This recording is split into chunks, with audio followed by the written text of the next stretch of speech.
يا أيها الناس قد جاءتكم موعظة من ربكم وشفاء لما في الصدور وهدى ورحمة للمؤمنين. قل بفضل الله وبرحمته فبذلك فليفرحوا هو خير مما يجمعون.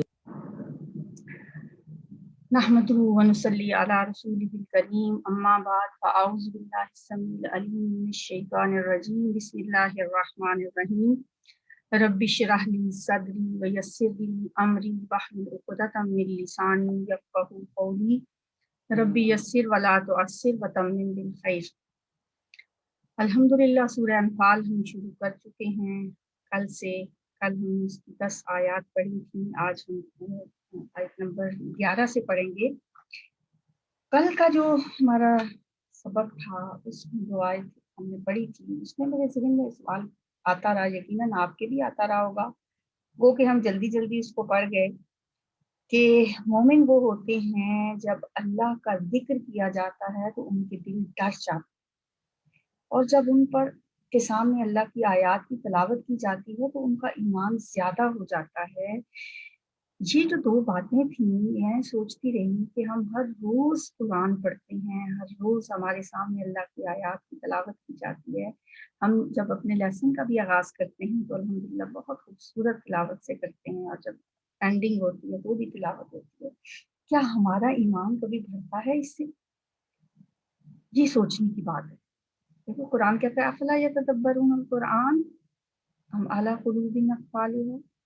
کیا تم قرآن میں تدبر کرتے ہو؟ تمہارے دلوں پہ تالے پڑے ہوئے ہیں. تمہیں دیکھنا ہے کہ ہمارے دلوں پہ تالے تو نہیں پڑے ہوئے. یہ آیت جو ہے نا ہمیں بہت سوچنے پہ مجبور کرتی ہے، کیونکہ اس سے ہمیں ایک چیز کا کو پتہ چل گیا کہ ایمان ایک جیسا نہیں رہتا، ایمان گھٹتا بڑھتا رہتا ہے. اور ہم فیل بھی کر سکتے ہیں ہماری ایمان کا لیول کسی وقت بہت ہائی ہوتا ہے، کبھی وہ بہت ڈاؤن چلا جاتا ہے. اور ایمان جو ہے نا وہ ایک قرآن نے اس کو ایک تمثیل سے بھی بیان کیا ہے. ایک جگہ پہ آتا ہے اصلها ثابت وفرعها فی السماء. اس کی مثال ایک درخت سے دی ہے اللہ تعالیٰ کہ ایمان جو ہے نا ایک ایسا درخت ہے جو جڑ بھی رکھتا ہے، اس کی شاخیں بھی ہیں، اس کے ٹہنیاں بھی ہیں، اس کے پتے بھی ہیں. اس کی یعنی ایمان کی مثال ایک ایسے درخت کی ہے جس کی جڑیں تو زمین کے اندر اتری ہوئی ہیں اور اس کی جو شاخیں ہیں وہ فضا میں پھیلی ہیں. وفرعها فی السماء. جس طرح عقائد انسان کے جو ہیں وہ جڑوں کی حیثیت رکھتے ہیں، اسی طرح اس کی جو شاخیں ہیں وہ ہمارے اعمال ہیں. جس طرح ایک بڑا سرسبز و شاداب درخت جو ہے وہ اپنی جڑوں سے بھی غذا حاصل کرتا ہے اور اپنی جو اس کی شاخیں اور پتے ہیں ان سے بھی ظاہر بارش ہوتی ہے، اور کبھی آپ دیکھیں کہ ایک دم پتے لہلہا اٹھتے ہیں، پھول جاتے ہیں، صاف ستھرے ہو جاتے ہیں، اور باہر سے ہوا، دھوپ اور بارش یہ ساری چیزیں اس پہ اثر کرتی ہیں. اسی طرح ہمارا جو انسان کا جو ایمان ہے نا وہ بھی ایک ایسا درخت ہے جو جس کو جب تو اندر سے کبھی طاقت ملتی ہے تو وہ پھلتا پھولتا ہے، اور باہر سے ہمارے اعمال بھی اس پہ اثر انداز ہوتے ہیں. تو قرآن کی آیات جب تلاوت کی جاتی ہیں وَإِذَا تُلِيَتْ عَلَيْهِمْ آیَاتُ ہو تھا یا ایاتو کہا تھا کہ جب ان کے سامنے وَإِذَا تُلِيَتْ عَلَيْهِمْ آیَاتُهُ اس کی یعنی اللہ کی آیات جب ان کے سامنے تلاوت کی جاتی ہیں زادتہم ایمانا تو ان کا ایمان بڑھ جاتا ہے. آج سے انشاءاللہ ہم بہت غور و خوض کریں گے، بہت تدبر و تفکر کریں گے، اپنے ایمان کے لیول کو چیک کریں گے، ٹیسٹ کریں گے کہ کیا یہ گھٹتا بڑھتا ہے، کیا تلاوت سن کے ہمارے ایمان میں اضافہ ہوتا ہے. اگر ہوتا ہے تو الحمدللہ بڑی خوشی کی بات ہے کہ دل مردہ دل نہیں ہے، اسے زندہ کر دوبارہ، جیسے علامہ اقبال کہتے ہیں، تو ہمارا دل زندگی کی طرف آ رہا ہے. چلتے ہیں جی، آغاز کرتے ہیں پھر وہی بات کہ ہم آغاز کرنے سے پہلے یہ ظاہرہ سورہ انفال میں جنگ بدر کا ذکر ہے، اور جنگ بدر جب تک ہمیں صحیح طور پر تاریخی لحاظ سے ہمیں سمجھ نہیں آتی کہ یہ کن حالات میں ہوئی، کیوں ہوئی، اس وقت تک ان آیات کی سمجھ نہیں آ سکتی۔ قرآن سمجھنے کے لیے تاریخ اسلام کا مطالعہ بہت ضروری ہے، اور تاریخ اسلام سمجھنے کے لیے قرآن کا مطالعہ بہت ضروری ہے۔ جنگ بدر کو سمجھنے کے لیے، جیسے یہ سورہ انفال میں بہت تفصیل ہے، تو جنگ بدر کو سمجھنا اور ان حالات و واقعات کو جاننا کہ جن میں یہ واقعہ وقوع پذیر ہوا تھا، وہ ہمارے لیے بہت ضروری ہے۔ جیسا کہ میں پہلے بھی آپ کو بتا چکی ہوں کہ نبی صلی اللہ علیہ وآلہ وسلم نے مکہ میں جو 13 سال گزارے، وہاں پہ آپ نے 3-4 ہی کام کیے، لوگوں کو دعوت دیتے رہے، پہلے خفیہ دعوت دی، پھر آپ نے اعلان کیا، رشتہ داروں سے شروع کیا، اور بڑا سخت ان کی طرف سے آپ کو رسپانس ملا۔ اور دوسرا کام آپ نے لوگوں کو منظم کیا، ان کے عقیدے مضبوط کیے، اور ان کی تربیت کی، تیسرا کام تربیت کا تھا، اور چوتھا یہ تھا کہ ان کو یہ کہا گیا تھا کفو ایدیکم، اپنے ہاتھوں کو روکے رکھنا ہے، صبر سے کام لینا ہے، مقابلہ نہیں کرنا، جواب نہیں دینا۔ اور اس طرح 13 سالوں میں ایک بڑی مضبوط اور بہترین اور تربیت یافتہ اور منظم جماعت آپ نے تیار کر لی تھی۔ اور اب اللہ تعالیٰ ایک پلاننگ کے تحت آپ کو مکہ سے نکال کے مدینہ لے کے آیا، اور وہاں پہ سب لوگوں کو، اور بھی لوگوں کو، جتنے بھی مومن تھے سب کو فرض کر دیا گیا کہ وہ ہجرت کر کے مدینہ پہنچ جائیں۔ اب مدینہ آ کے 2 ہجری میں یہ اقدام کی اجازت ملی ہے، جو کہ 5واں سٹیپ ہے آپ کی جو نبوت کے جو مقاصد ہیں ان میں سے۔ اب 17 رمضان المبارک کو جنگ بدر کا یہ واقعہ وقوع پذیر ہوا، 13 مارچ تھی اس دن۔ کیوں یہ واقعہ وقوع پذیر ہوا، اس کی وجوہات کو ہمیں سٹیپ بائی سٹیپ، 1 بائی 1 اپنی فنگرز پہ رکھنا چاہیے۔ پہلے بھی کچھ میں آپ کو بتاتی رہی ہوں، اب پھر آپ ان کو اگر نوٹ کر لیں، پہلی اور لازمی اور امپورٹنٹ چیز جو ہے وہ اس کی وجوہات میں سے اگر ہم دیکھیں تو وہ میں یہ سمجھتی ہوں کہ وہ غلبہ دین ہے، کیونکہ نبی صلی اللہ علیہ وسلم کو بھیجا ہی اس مقصد کے لیے گیا تھا۔ والذی ارسل رسولہ بالہدی ودین الحق لیظہرہ علی الدین کلہ، تمام ادیان پہ غالب کرنا تھا آپ کی زندگی کا، آپ کا مقصد، آپ کی دنیا میں آنے کا مقصد۔ والذی ارسل رسولہ بالہدی ودین الحق لیظہرہ علی الدین کلہ، اس کے لیے آپ نے 13 سال اتمام حجت کیا مکہ میں، اور پھر اس کے بعد مدینہ آ کے اب یہ دیکھیں یہ دونوں جو صورتیں ہیں ان میں بالکل وہی کام ہوا ہے جیسا کہ اللہ تعالیٰ کی سنت رہی ہے کہ جب بھی کوئی قوم اپنے نبی کی بات نہیں مانتی اور اس کو ریجیکٹ کرتی ہے، اور مکہ کے لوگوں نے تو 13 سال سنگلاخ پہاڑوں جیسے وہ لوگ تھے جنہوں نے چٹانوں جیسے ثابت ہوئے آپ کے حق میں، اور جیسے جیسے انہوں نے مخالفتیں کی، جیسے جیسے آپ کو آپ کے ساتھیوں کو اذیتیں دیں اور آپ کی بات نہ مانی، اور چند نفوس تھے جو آپ کے ساتھ آ گئے تھے، باقی سب کے سب لوگوں نے آپ کو ماننے سے انکار کر دیا تھا۔ تو اللہ کی یہ سنت رہی ہے، پھر ایسے لوگوں پہ عذاب آتا ہے۔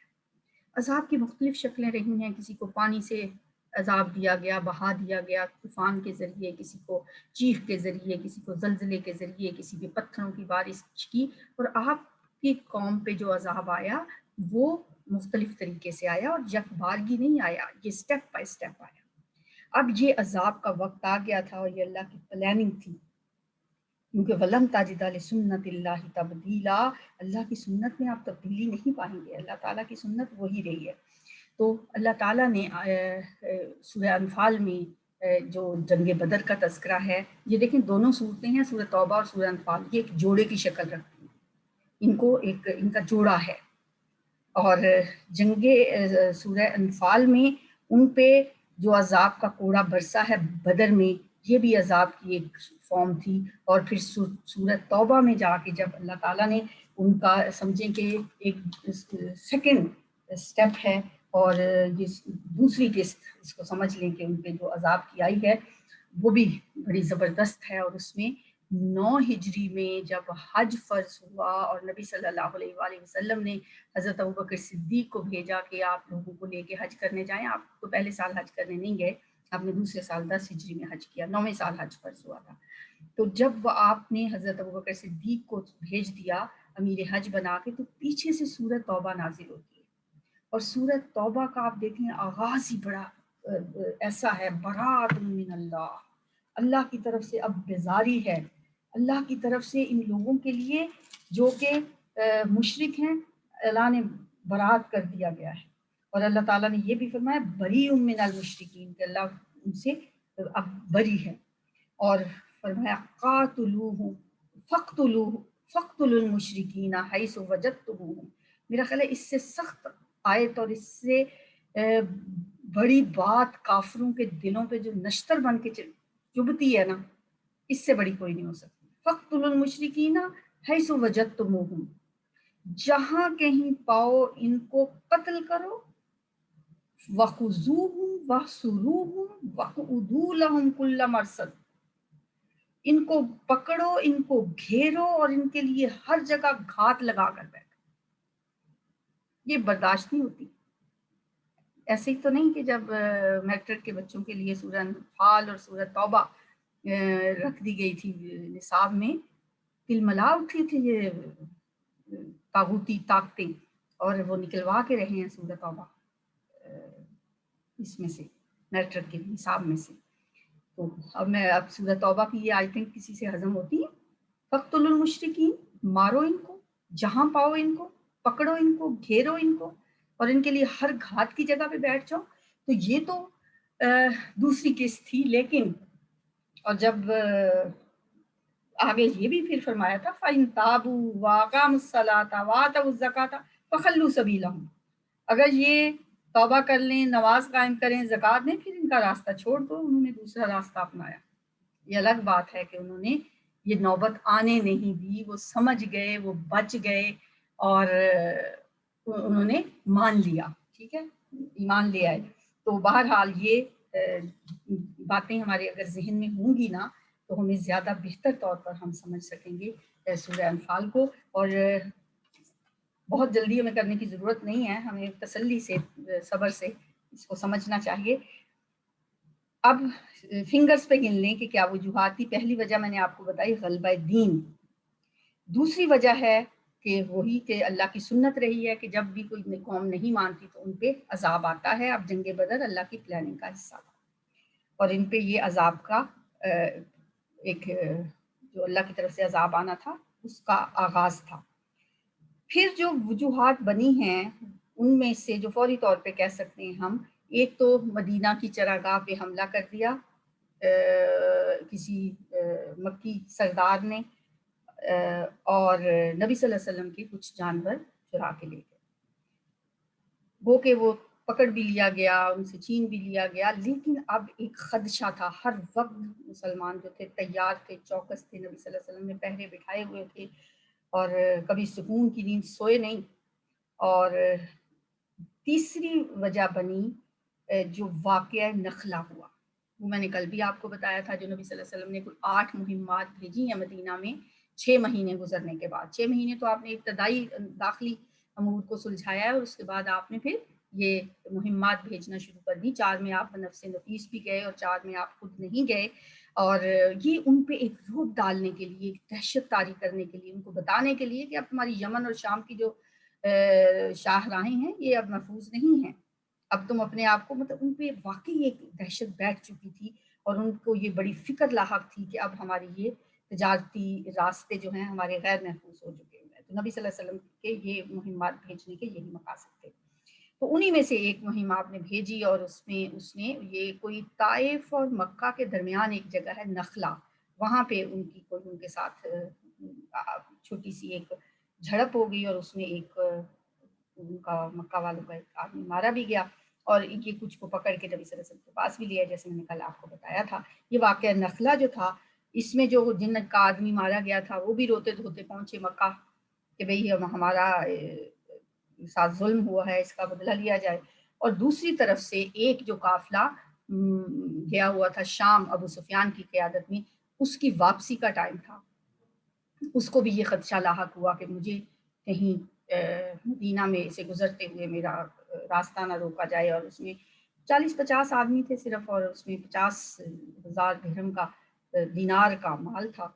تو اس نے بھی ایک آدمی دوڑایا مکہ، اور ان میں رواج یہ ہوتا تھا کہ اونٹ کی وہ اس میں ایک چیرا لگاتے تھے پتہ نہیں کس جگہ پہ، اور ایک ریڈ کپڑا لہراتے ہوئے ایک تیز رفتار آدمی کو بھیجا، اور دہائی دیتا ہوا گیا کہ بھئی ہمارا ہم تو لٹ گئے، ہماری مدد کے لیے کسی کو بھیجیے۔ اور ادھر سے نخلا سے وہ روتے دھوتے گئے، تو فوری طور پہ ادھر سے ابو جہل نے 1000 کا لشکر تیار کیا اور مدینہ کی طرف روانہ ہو گیا۔ تو یہ وجوہات بنی ہیں اس جنگ کی، اور نبی صلی اللہ علیہ وآلہ وسلم نے نکلتے ہوئے ہی مدینہ سے ایک مشورہ کیا لوگوں سے۔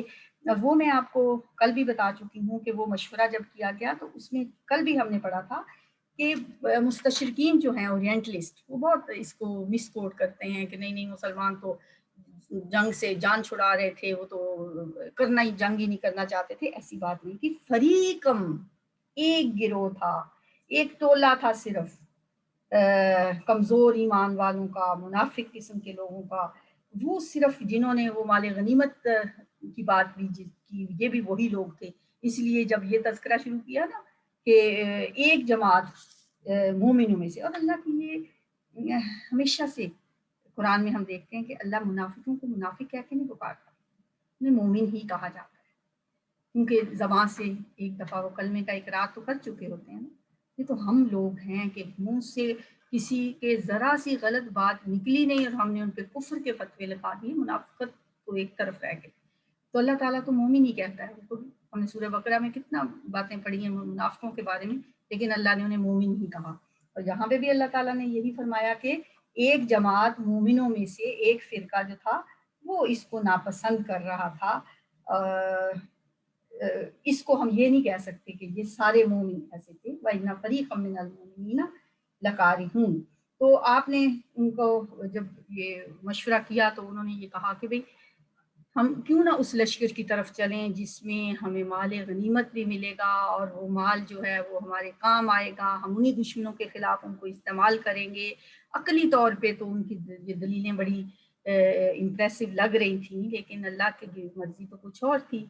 تو پھر نبی صلی اللہ علیہ وآلہ وسلم جب مدینہ سے نکلے تو پھر صفرا کے مقام پہ آپ پہ آیات نازل ہو گئی۔ یہ آیات نازل ہونے سے پہلے مفسرین کہتے ہیں کہ آپ کو رویا کے ذریعے، خواب کے ذریعے آپ کو بتا دیا گیا تھا کہ 2 جماعتیں آ رہی ہیں، ان میں سے ایک کے ساتھ آپ کا مقابلہ ہوگا۔ اس وجہ سے آپ نے مدینہ میں مشاورت کی تھی۔ اب جب وہاں صفرا کے مقام پہ آپ پہنچے ہیں، وہاں پہ اللہ تعالیٰ کی طرف سے یہ آیات آ گئی جو ہم نے کل پڑھی تھی کہ ایک گروہ جو ہے وہ تمہارے لیے ہے۔ پھر آپ نے دوسری مشاورت کی۔ اس مشاورت میں آپ نے جب پوچھا، رائے معلوم کی، تو مہاجرین میں سے ایک شخص نے اٹھ کے کہا کہ اللہ کے رسول آپ ہمیں ایسا نہیں پائیں گے جیسا موسیٰ علیہ السلام کے ساتھیوں نے کہا تھا کہ آپ جائیں اور آپ کا رب دونوں لڑو، ہم جہاں بیٹھے ہیں ہم آپ کے ساتھ ہیں۔ آپ نے پھر سوال کیا کیونکہ آپ کا اشارہ انصار کی طرف تھا، آپ ان کی رائے معلوم کرنا چاہتے تھے۔ وہ بھی سمجھ گئے، اور ان میں سے سعد بن معاذ نے اٹھ کے بڑی زبردست تقریر کی۔ اب یہ موقع نہیں ہے کہ ان کی تقریر آپ کو سنائی جائے، آپ تاریخ کی کتابوں میں پڑھ سکتے ہیں۔ اور نبی صلی اللہ علیہ وسلم اس پہ خوش ہو گئے اور آپ کا چہرہ چمک اٹھا کہ انصار کی طرف سے بھی آپ کو بہت اچھا رسپانس ملا۔ تو اس طرح مشاورت کرنے کے بعد اب جنگ کے لیے جب کفار کا جو لشکر تھا اس نے تو آ کے بہترین جگہ پہ قبضہ کر لیا، پانی پہ قبضہ کر لیا اور میدانی جگہ پہ قبضہ کر لیا۔ لیکن مسلمانوں کو جو جگہ ملی، ایک تو وہ ریتلی جگہ تھی اور دوسرا وہاں پہ پانی نہیں تھا۔ آج ہم انشاءاللہ پڑھیں گے اب ساتھ ساتھ کہ کس طرح سے پھر اللہ تعالیٰ نے اس میں مدد کی۔ نبی صلی اللہ علیہ وآلہ وسلم نے ساری رات دعا کی اللہ سے، جو ہم نے کل کی آیات پڑھی تھی۔ اب آپ کو آیات کی کچھ سمجھ بھی بہتر طریقے سے آئے گی کہ جہاں جہاں ہم پڑھتے جائیں گے، اور بہت زیادہ وضاحت کی پھر ضرورت نہیں پڑے گی کہ نبی صلی اللہ علیہ وآلہ وسلم نے جب دعا کی اور پھر اگلے دن آپ نے فوجوں کو ترتیب دیا رمضان کا مہینہ تھا، 17 تاریخ تھی، اور روزے دار مومن نبی صلی اللہ علیہ وسلم نے ان کو جب مقرر کیا تو اللہ تعالیٰ نے ان کی مدد کس کس طریقے سے کی. ایک تو ہم نے کل پڑھا کہ اللہ تعالیٰ نے ان کی مدد کی اس کے ذریعے کہ 1000 فرشتے بھیجے. اب اگلی آیات میں ہم دیکھیں گے کہ کہاں کہاں اللہ نے ان کی مدد کی ہے. بسم اللہ الرحمن الرحیم. اذ یغشیکم النعاس، جب وہ طاری کر رہا تھا تم پر، ڈھانپ رہا تھا، طاری کر رہا تھا، تم پر. غشا یغشی جو ہوتا ہے اس کا مطلب ہوتا ہے ڈھانپ دینا، طاری کر دینا. غشی بھی اسی سے ہوتی ہے، جب انسان بے ہوش ہوتا ہے نا تو وہ غشی کہا جاتا ہے. اور تغشیتن اس کا مصدر ہے. نعاسا اونگ کو، تمہارے اوپر اونگ طاری کر دی. امنتن امن دینے کے لیے، منہ اپنی طرف سے. اللہ نے، اللہ کا انعام کیا ہوا؟ اللہ کی مدد ایک تو فرشتوں کے ذریعے ہوئی، ایک اونگ طاری کر دی. پوری رات مسلمان بڑے سکون سے سوئے. وَيُنَزِّلُ عَلَيْكُمْ، اور وہ اتارتا تھا. نزل ينزل تنزیل، اتارنا، اتار رہا تھا تم پر. من السماء، آسمان سے. ماء، پانی، بارش کا نزول. دوسرا انعام، تیسرا انعام اللہ کا. لِيُطَهِّرَكُمْ، تاکہ وہ پاک کر دے تم کو. طَهَّرَ يُطَهِّرُ تطہیرٌ ہوتا ہے پاک کرنا، بھی اس کے ساتھ، پانی کے ساتھ. وَيُذْهِبَ، اور وہ دور کر دے. اذهب یذهب، اذهاب دور کر دینا. عنکم تم سے. رجز الشیطانی، شیطان کی گندگی، بارش کے ذریعے. وَلِيَرْبِطَ، اور تاکہ وہ مضبوط کر دے، مضبوط گرا باندھے. ربط یربط، ربط ہوتا ہے مضبوط باندھنا، لام تعلیل ہے. اور تاکہ وہ مضبوط گرا باندھے. علی قلوبکم، تمہارے دلوں پر. وَيُثَبِّتَ، اور وہ جما دے. ثبت یثبت، تثبیت ہوتا ہے جما دینا، ثابت رکھنا. بھی ساتھ اس کے.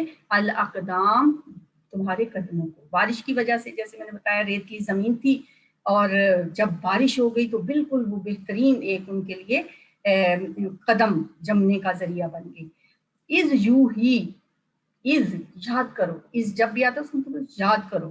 یو ہی، جب وہ وحی کر رہا تھا. اوہا یو ہی، ایہا ہوتا ہے وحی کرنا. ربو کا، آپ کا رب. الی الملائکۃ، فرشتوں کی طرف. انی، کہ بے شک میں. معکم، میں تمہارے ساتھ ہوں. فثبتوا، بس تم ثابت قدم رکھو. ثبت یثبت تثبیت، فرشتوں کو اللہ حکم دے رہا ہے تم ثابت قدم رکھو. الذین، ان لوگوں کو. آمنو، جو ایمان والے ہیں. سألقی، ان قریب میں ڈال دوں گا. القا یلقی القاء، ڈالنا. فی قلوب الذین کفروا، ان لوگوں کے دلوں میں جو کافر ہیں. اور روبا، روب، یہ بھی اللہ کا انعام ہے. فرشتوں کو بھیجا جا کے تم کو میں ان کے دلوں میں روب ڈالتا ہوں، تم انہیں ثابت قدم رکھو مومنوں کو. اور کیا کرو؟ فضربو، بس تم مارو، ضرب لگاؤ. ضرب یضرب، ضرب مارنا. کہاں مارو؟ فوق الاعناق، ان کی گردنوں پر. وضربو، اور تم مارو، فعل امر ہے. ان کی جمع آناق ہوتی ہے. اور مارو. منہم، ان میں سے. کل بنان، ہر پور پر. ان کے ایک ایک پور پر ضرب لگاؤ. بنان، بنانت ان کی جمع ہے. پور، ہاتھوں کی جو انگلیوں کے اگلے حصے ہوتے ہیں وہ پور ہوتے ہیں. جب وہی کٹ جائیں تو پھر کسی نے کیا تلوار چلانی ہے. ذالک بانہم، یہ اس وجہ سے ہے. یہ تو ابھی تک تو انعامات گنوائے گئے نا، یہ کیوں ان کے ساتھ یہ کرنا ہے؟ شاقو، انہوں نے مخالفت کی ہے. شاقا یشاققو، شقاقن، مخالفت کرنا. شاقو، انہوں نے مخالفت کی ہے اللہ کی.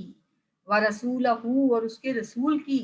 ومن یشاقق اللہ، اور جو کوئی مخالفت کرے گا اللہ کی. ورسولہ، اور اس کے رسول کی. فإن اللہ شدید العقاب، تو بے شک اللہ تعالیٰ سخت عذاب دینے والا ہے. ذالکم، یہ سزا ہے، یہ ہے پہلی قسط عذاب کی. فذوقوہ، تو تم چکھو اسے. یہ پہلی قسط آ گئی ہے. ذاق یذوق، ذوقن، چکھنا. فعل امر، چکھو ہو اس کو. وَأَنَّ لِلْكَافِرِينَ، اور بے شک کافروں کے لیے. عذاب النار، ابھی تو آگ کا عذاب بھی باقی ہے، یہ تو دنیا کا عذاب ہے.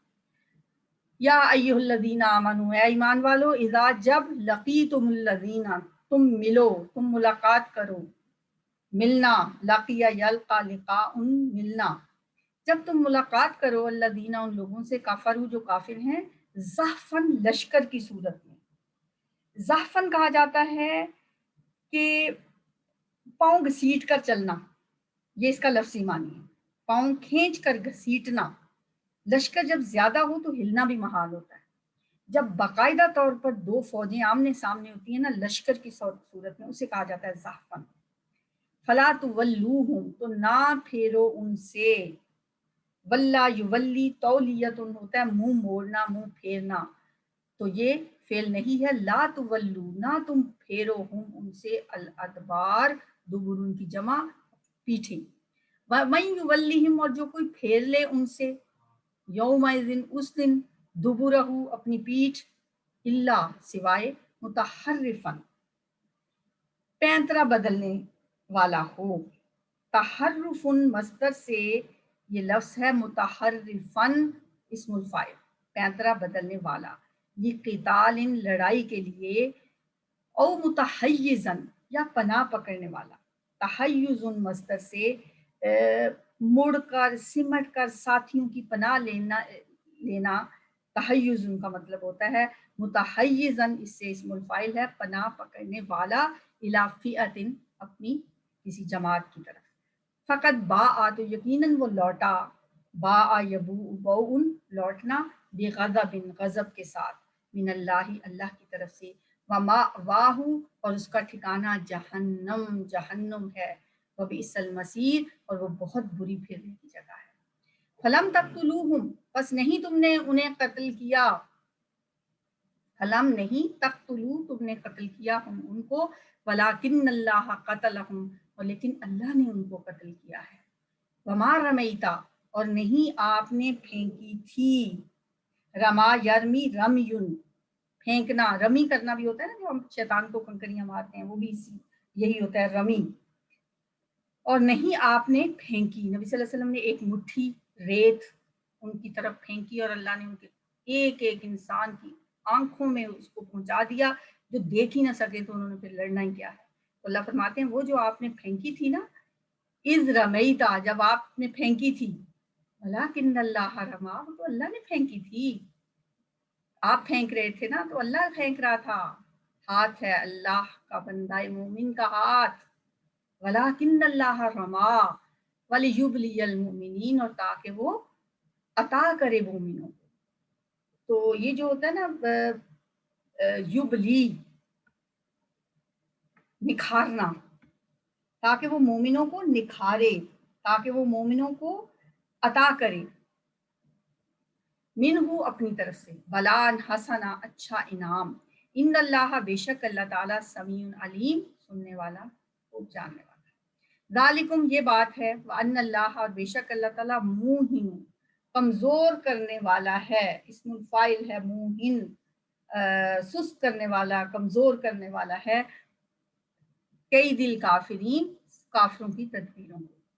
ان تستفتحوا، اگر تم فیصلہ چاہتے ہو، استفتح یستفتح، استفتاح ہوتا ہے فیصلہ چاہنا، اگر تم فیصلہ چاہتے ہو، فقد جاءکم الفتح، تو یقیناً آ چکا ہے تمہارے پاس فیصلہ. وَإِن تَنْتَهُوا، اور اگر تم باز آ جاؤ. اب یہ اللہ تعالیٰ کافروں سے مخاطب ہے، کیونکہ ابو جہل نے خانہ کعبہ کا غلاف پکڑ کے کہا تھا کہ میں یا اللہ فیصلہ چاہتا ہوں، جو حق پہ ہے اس کو کل شکست دے دینا. تو اللہ فرما رہے ہیں تو فیصلہ تو آ گیا، اور اگر تم باز آ جاؤ، تنتہو، انتہا ینتہی، انتہاؤن ہوتا ہے باز آ جانا، فَهُوَ خَيْرٌ لَكُمْ، وہ تمہارے لیے بہتر ہے. وَإِن تَعُودُوا، اور اگر تم دوبارہ ایسا کرو گے، نعود، ہم بھی دوبارہ ایسا ہی کریں گے. تم نے شرارتیں پھر کی تو ہم سزا ایسے ہی دیں گے. عادا یعودو، عودن ہوتا ہے دوبارہ کرنا. ولن تغنیا، اور ہرگز نہ کام آئے گی، انکم تمہارے، فئاتکم تمہاری جماعت، شیئن کچھ بھی، ولو کا صورت، اور اگرچہ وہ بہت زیادہ ہی کیوں نہ ہو. وان اللہ، اور بے شک اللہ تعالیٰ، مع المؤمنین مومنوں کے ساتھ ہے. ایک دفعہ پھر ترجمہ پڑھ لیتے ہیں، سمجھ تو آپ کو آ گئی ہے. جب اس یغشیکم النعاسا، جب طاری کر رہا تھا اللہ تم پر اونگ امن دینے کے لیے اپنی طرف سے، اور وہ اتارتا تھا تم پر آسمان سے پانی. ایک تو اللہ نے اونگ نازل کی، دوسرے دن جنگ کرنی ہو اور رات کو انسان کو بے فکری کی نیند آئی، یہ اللہ کا بہت بڑا انعام تھا. پھر پانی اتارا اللہ نے آسمان سے تاکہ وہ پاک کر دے تمہیں. اب جب بارش ہوئی تو اس سے مسلمانوں کو پاکیزگی کے لیے، وضو کے لیے، غسل کے لیے وافر پانی جمع کر لیا انہوں نے. زمین ان کی اسٹرانگ ہو گئی، مضبوط ہو گئی، اسٹریٹ ہو گئی، تاکہ وہ پاک کر دے تم کو اس کے ساتھ اور دور کرے تم سے شیطان کی گندگی، اور تاکہ مضبوط گرا باندھے تمہارے دلوں پر اور جما دے اس کے ساتھ قدموں کو. زمین بھی دب گئی، مٹی اور ریت جم گئی، اور دوسری طرف دلوں میں بھی بارش کے بعد ویسی انسان کی کیفیت عام دنوں میں بھی بڑی انسان اچھا فیل کرتا ہے. تو وہ تو اللہ نے اسی مقصد کے لیے بارش بھیجی تھی. جب وہی کر رہا تھا آپ کا رب فرشتوں کی طرف، پھر دوسرا انعام، اگلا انعام کیا کیا؟ فرشتوں کو بھیجا کہ جا کے کیا کرو، انی معکم، میں تمہارے ساتھ ہوں، تم مومنوں کو ثابت قدم رکھو. فثبت الذین آمنوا، میں کیا کروں گا؟ ان قریب میں ڈالوں گا ان کے دلوں میں جو کافر ہیں، روب ڈال دوں گا. تم مومنوں کو مضبوط کرو، میں کافروں کو دہشت زدہ کرتا ہوں. اور مارو، فضربوا فوق الاعناق، فرشتوں سے کہہ رہا ہے اللہ، ان کی گردنوں کے اوپر، اور ضرب لگاؤ ان کے ایک ایک پور پر. اب دیکھیں یہ باتیں برداشت ہوتی ہیں کسی سے؟ فضربوا فوق الاعناق وضربوا منهم كل بنان، ان کی ایک پور پور پر مارو، انگلیاں توڑ دو ان کی جن کے ساتھ تلواریں اٹھائی ہوئی ہیں. یہ اللہ تعالیٰ فرشتوں سے کہہ رہا ہے. ایسے مدد کی اللہ نے بدر میں. یہ کیوں؟ اس وجہ سے کہ انہوں نے اللہ کی اور اس کے رسول کی مخالفت کی، اور جو بھی اللہ اور اس کے رسول کی مخالفت کرے گا پھر اللہ تو ایسے ہی شدید عذاب دینے والا ہے. یہ ہے اللہ کا عذاب، فذوقوہ، اس کو چکھو. پھر انہوں نے چکھا جناب، ایسا چکھا کہ ان کے جو بڑے بڑے سردار تھے، ولید، عتبہ، شیبہ، ابو جہل، سب کے سب مارے گئے. اور ابو جہل کا تو وہ رسوائی ہوئی کہ چھوٹے چھوٹے دو بچے معاذ اور معوذ وہ پوچھتے پھر رہے تھے ابو جہل کون سا ہے ان میں سے، اور ان دو بچوں نے مار دیا اس کو. کیسی رسوائی اس کی ہوئی، جو زمین پہ خدا بنا پھر رہا تھا. لیکن اپنے طور پہ وہ اپنے آپ کو حق پہ ہی سمجھتا تھا. وہ تو کہتا تھا کہ میں ہی حق پہ ہوں. وَأَنَّ لِلْكَافِرِينَ عَذَابَ النَّارِ، ان کافروں کے لیے بھی آگ کا عذاب کی بات ہے. اے ایمان والو، جب تم ملو ان لوگوں سے جنہوں نے کفر کیا لشکر کی صورت میں، تو ان سے پیٹھ نہیں پھیرنا. جو ہلاک کر دینے والے جو کچھ باتیں ہیں نا، ان میں سے ایک یہ بھی ہے کہ میدان جنگ میں کوئی مومن پیٹھ پھیر کر بھاگ جائے. فَلَا تُوَلُّوهُمُ الْأَدْبَارَ، اور جو پھیرے گا اس دن ان سے اپنی پیٹھ، ہاں دو صورتوں میں پیٹھ پھیری جا سکتی ہے، جو کہ پینترا بدلنے کے لیے ہی آپ کہیں جب جاتے ہیں بھاگ کے اور پھر واپس آتے ہیں پینترا بدل کر، تو اس کی اجازت ہے. یا پناہ پکڑنے والا اپنی جماعت کی طرف، وہ بھی مطلب ان کو ایک دھوکہ دینے کے لیے، ایک اپنی ہی گھوم پھر کے آنے کے لیے، نیت ان کی پھرنے کی نہیں ہے، ویسے بیک ان کی طرف ہو جائے اگر تو اس میں حرج نہیں ہے. تو اس کے علاوہ اگر کوئی پیٹ پھیرے فقط باء بغضب من اللہ، تو وہ یقیناً لوٹا اللہ کے غضب کے ساتھ، اور اس کا ٹھکانہ جہنم ہے، اور وہ بہت ہی بری پھرنے کی جگہ ہے. نبی صلی اللہ علیہ وسلم نے جب ان کی طرف ریت کی جو ایک مٹھی پھینکی تھی، جس سے ان کی آنکھوں میں انہوں نے بھی میزائلوں کا کام کیا تھا، تو اللہ فرما رہے ہیں جب یہ جو تم ان کو قتل کر رہے ہو، 70 مارے گئے تھے ان کے، اور 70 ہی قید کر کے لے آئے تھے مسلمان صرف 14 شہید ہوئے تھے. اللہ فرما رہے ہیں فلم تقتلوہم، تم نے تو ان کو قتل نہیں کیا، ولکن اللہ قتلہم، اللہ ہی نے تو مدد بھیجی تھی. جو فرشتوں کا نزول ہے، اس پہ بھی مفسرین کی دو طرح کی آراء ہیں. کچھ کہتے ہیں فرشتوں کا نزول ہوا لیکن وہ لڑے نہیں، اور بعض کے نزدیک یہ ہے کہ وہ خود لڑے ہیں فرشتے. اور یہ رائے مجھے بھی بہتر معلوم ہوتی ہے، کیونکہ اکثر ہم نے سیرت کی کتابوں میں پڑھا ہے کہ فرشتوں جو صحابہ جو تھے، جو بدری صحابہ ہیں، وہ بتاتے ہیں کہ گردنیں کٹ کے گر رہی تھیں، اور تلوار، ایک شخص بتاتا ہے میں تلوار میں نے کسی کی طرف اٹھائی ہے، ابھی اس کی گردن سے ٹچ نہیں ہوئی اور گردن نیچے گر گئی. تو اس سے پتہ چلتا ہے کہ فرشتے بھی ان کے ساتھ شانہ بشانہ لڑے ہیں. اور یہاں پہ بھی اللہ فرما رہے ہیں فلم تقتلوہم، اللہ نے ان کو قتل کیا، تم نے نہیں کیا. وما رمیت اذ رمیت ولکن اللہ رما، وہ جو ریت پھینکی تھی وہ اللہ نے پھینکی تھی. تاکہ اللہ تعالیٰ عطا کرے مومنوں کو اپنی طرف سے اچھا انعام، بے شک اللہ سننے والا جاننے والا ہے۔ یہ بات یہ تو ہے جو ہو گئی، اور بے شک اللہ کمزور کرنے والا ہے کافروں کی تدبیروں کو بھی۔ اگر تم فیصلہ چاہو تو یقیناً آ چکا ہے تمہارے پاس فیصلہ۔ ابو جہل نے کہا تھا کہ یا اللہ کل اسے شکست دے دینا جس نے رشتوں کو توڑ دیا۔ اس کے خیال میں تو نبی صلی اللہ علیہ وسلم ہی غلط کر رہے تھے، کیونکہ آپ کی وجہ سے بھائی بھائی سے کٹ گیا، شوہر بیوی سے کٹ گیا۔ حضرت عمر نے اپنے ماموں کو جنگ بدر میں خود قتل کیا۔ حضرت ابوبکر صدیق کے بیٹے نے بعد میں مسلمان ہونے کے بعد حضرت ابوبکر سے کہا کہ آپ کئی دفعہ میری تلوار کی زد میں آئے لیکن میں ہر دفعہ آپ کو بچا گیا۔ حضرت ابوبکر صدیق نے فرمایا اگر تم ایک دفعہ بھی میری تلوار کی زد میں آ جاتے تو بچ کے نہ جاتے۔ تو اس طرح رشتے تو ظاہر ہے ایمان اور کفر کا میں جب رشتوں کی تو پھر کوئی ویلیو نہیں رہتی۔ تو ابو جہل نے یہ کہا تھا تو اور کہا تھا یا اللہ کل فیصلہ کر دینا، اس کو فتح دینا جو حق پہ ہے۔ وہ سمجھتا تھا حق پہ میں ہی ہوں۔ تو اللہ تعالیٰ فرما رہے ہیں اگر تم فیصلہ چاہتے تھے تو آ گیا اللہ کا فیصلہ تمہارے پاس۔ فقط جاءکم الفتح وَإِن تَنْتَهُوا، اب بھی دیکھ لو آئندہ باز آ جانا، یہ تمہارے لیے بہتر ہے۔ اگر تم باز نہیں آؤ گے، دوبارہ ایسے کرو گے، نعود، تو ہم بھی ایسی ہی سزا دیں گے، اور ہرگز نہیں کام آئے گی تمہاری جماعت کچھ بھی، اور اگرچہ وہ بہت زیادہ ہو۔ اپنی طرف سے تم بہت بڑی جماعت لے کے آئے تھے، اور اللہ ہمیشہ مومنوں کے ساتھ ہی ہوگا۔ اب ہم تلاوت سنتے ہیں۔ میرا خیال ہے تلاوت پوری تو شاید نہ سن سکیں، جتنی بھی آتی ہے سنیں۔ إذ يغشيكم النعاس أمنة منه